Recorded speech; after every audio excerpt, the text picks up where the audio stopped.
Yo! It's another no lost challenge here.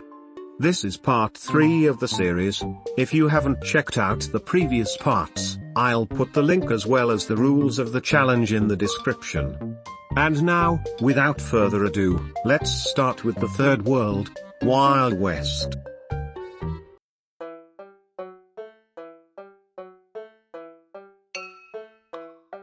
Day 1 introduces the main gimmick of the world, the cart. You can use the cart to move plants along the track to attack multiple lanes. It'll be super helpful in later levels. Day 2 shows us the Prospector Zombie. Its dynamite detonates after reaching the second column from the right, launching it behind the player's defenses. It then turns around and eats its way back to the right side of the screen. You can just simply use ice and snow plants or kill it before the dynamite explodes. Day 3 introduces the Piano Zombie. When it appears on the lawn, its music can make Basic, Conehead and Buckethead dance and change lanes. It's better to kill the piano as fast as possible since it can instantly destroy plants and moving zombies will cause you troubles. Day 4 is a special minigame level. In this level, plants are given one at a time, meaning the player will only be given one plant for every zombie that will appear on the lawn. The level is very simple and isn't too hard, so let's quickly move on.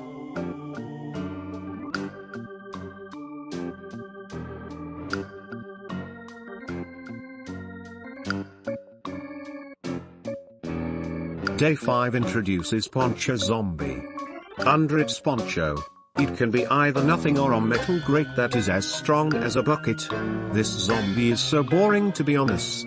Who have the idea of this zombie, bruh?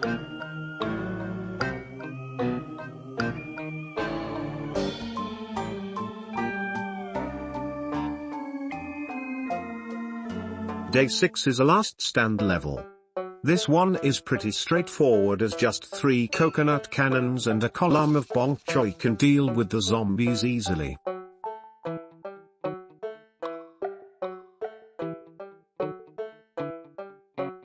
Day 7 now has more Poncho and Buckethead zombies. You should try to stall in the early game to get coconut cannon before the first flag. After that, the level is pretty much over.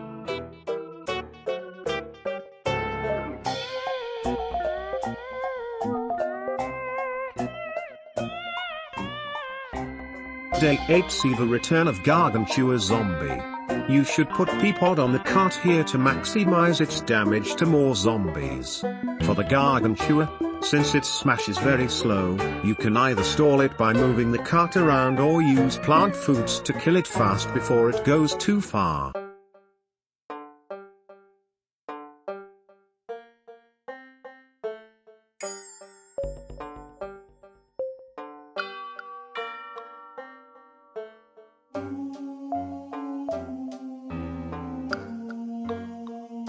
Day 9 is a lock and loaded level.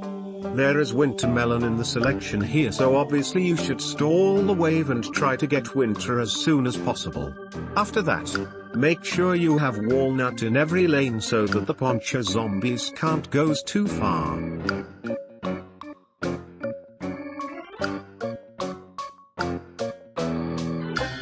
Day 10 shows the introduction to the Chicken Wangler zombies.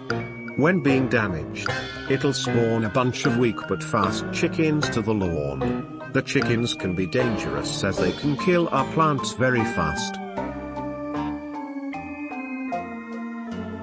Day 11 introduces a new objective.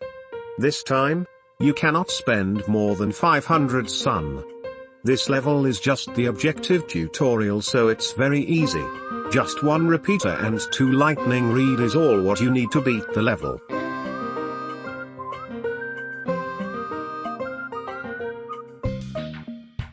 Day 12 is another not okay coral minigame level. Nothing else to say here, let's move on.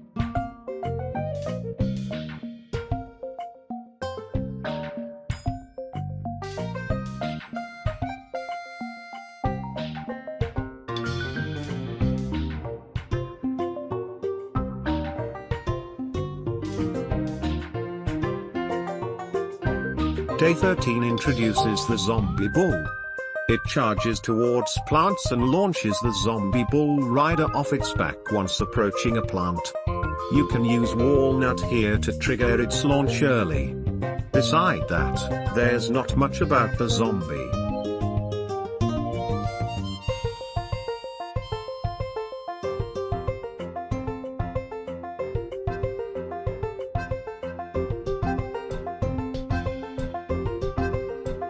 Day 14 now has more piano and chicken wangler zombies.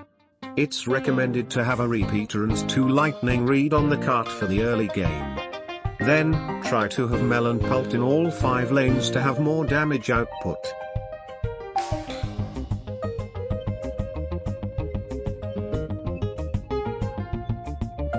Day 15 forces us to not lose more than 2 plants.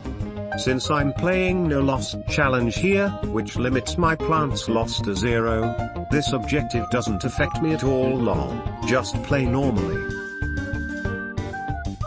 Day 16 is another protect the endangered plant level. The SOS walnut though is on the 7th column, is on a cart. You simply just move the walnut to the lane that doesn't have any zombie and you win.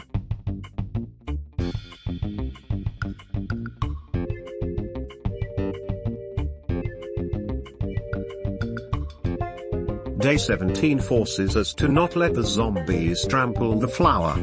The strategy is generally still the same here. Plant repeater on the cart for the early game, melon pult in every lane for high damage and walnut to block poncho and bull rider zombies.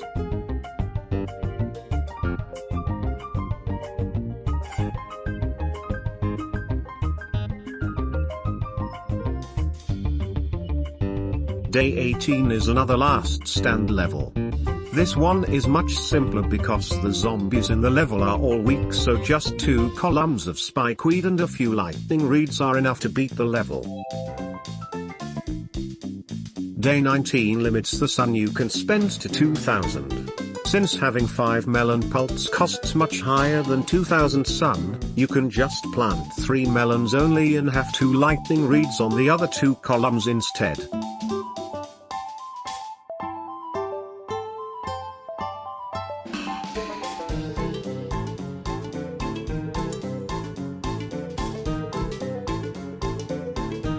Day 20 is another minigame level.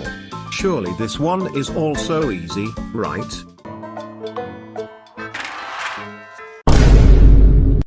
No, it's literally impossible for one pea shooter, and walnut can deal with 1 bucket head and 4 basics since using chili bean will count as a plant loss. So, the challenge is over, right? You can't beat Wild West Day 20 at all. Wait. Go back to the rules. Now, let's talk about the rules. Aha.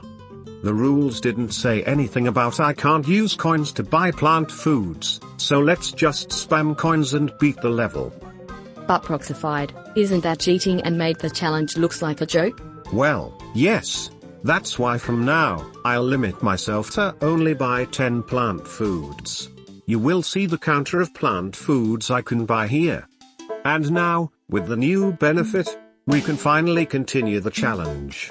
Here, I decided to use plant food on walnut since I can use it for more waves instead of pea shooter for only 1 zombie. But after that, the difficulties still haven't over yet because you still have to defense the horde of zombies with only pea shooter and repeater while the level gives you useless potato mines and chili beans. To beat the level, you need to be extremely precise with every cart move in order to maximize every pea shot. It's best to put pea plants at the back and potato mines and chili beans at the front so your attackers won't encounter the zombies too early. Since this level has 10 waves and you only have 9 tile to plant, you should have your walnut been slightly damaged by wave 7 to plant the new nut on top of the old one.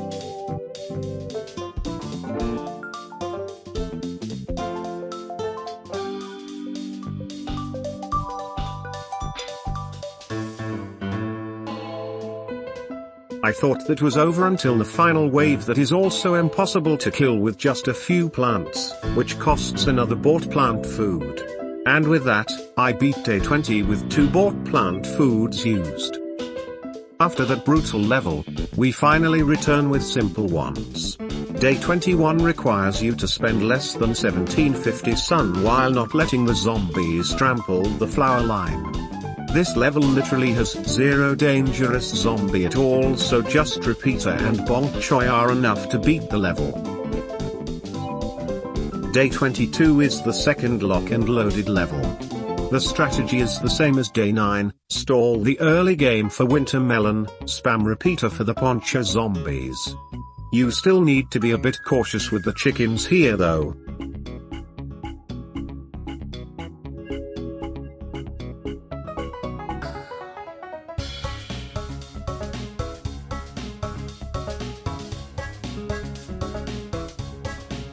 Day 23 is another don't let the zombies trample the flower level.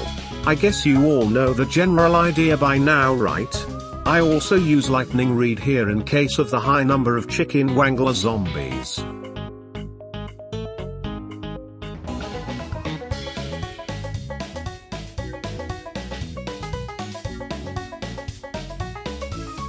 Day 24 forces you to protect the 3 SOS walnut. Since you have already had the walnut first aid, you can just plant another walnut on top of the SOS one if it's on danger. You still need to be careful with Bull Rider and Chicken Wangler zombies though.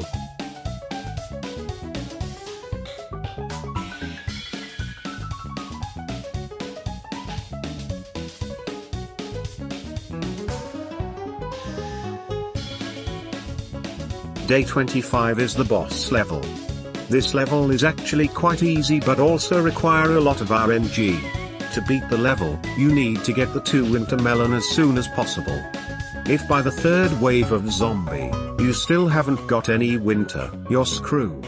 Next, you'll also need to be lucky enough to not get too much missile attack as well as not get any gargantua spawn. If you've crossed of all of that, congrats. You beat the level. And that's the end of this video. The challenge now has truly started with the brutal day 20, forcing me to add another rule to pass it. I'm very afraid of what's coming after, to be honest. If you enjoy my video, make sure to like and subscribe. See you guys in later videos.